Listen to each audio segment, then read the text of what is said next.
Assembly ఎన్నికల్లో మంత్రి ప్రశాంత్ రెడ్డి ఓటుకు 5,000 రూపాయలు పంపిణీ చేశారని ఆరోపించారు. నిజామాబాద్ బీజేపీ ఎంపీ ధర్మపురి అరవింద్ ఆరుమూరు నియోజకవర్గంలోని ఆర్ఓబీ పనుల కోసం కేటాయించిన 15 కోట్ల నిధులను గత ప్రభుత్వం ఎన్నికల్లో ఖర్చు చేసిందన్నారు. పార్లమెంటు ఎన్నికల్లో తెలంగాణలో బీజేపీ క్లీన్ స్వీప్ చేస్తుందన్నారు. బీఆర్ఎస్ తో బీజేపీ పొత్తు పెట్టుకునే ప్రసక్తే లేదన్నారు అరవింద్. కవితపై లిక్కర్ కేసులో వచ్చిన ఆరోపణలు నిజమైతే జైలుకు పంపిస్తామన్నారు. ఆరుమూరు నియోజకవర్గంలోని ఆడి మామిడిపల్లి, ఆరుమూరు పట్టణంలోని రైల్వే ఆర్ఓబీ పనులను పరిశీలించారు ఎంపీ అరవింద్. ఆరుమూరు ఎమ్మెల్యే రాకేష్ రెడ్డి. ఆడి మామిడిపల్లి బ్రిడ్జి దగ్గర ఉన్నాము.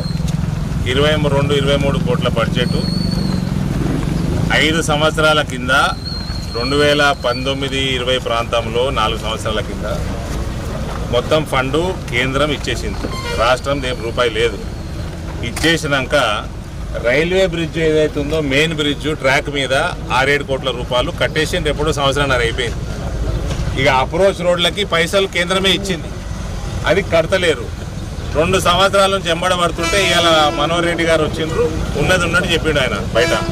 ఇవాళ విషయం ఏంటంటే ఆ 15 కోట్ల రూపాయలు కూడా టీఆర్ఎస్ ప్రభుత్వం డైవర్ట్ చేసేసింది.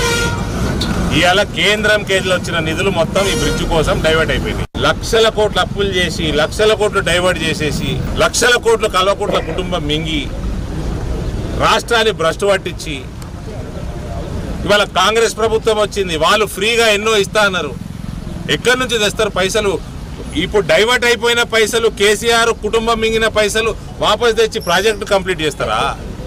మీ 6 గ్యారెంటీలు ఇంప్లిమెంట్ చేస్తారా? ఎలక్షన్లు వస్తుంటే మభ్యపెట్టుడు ఎందుకు?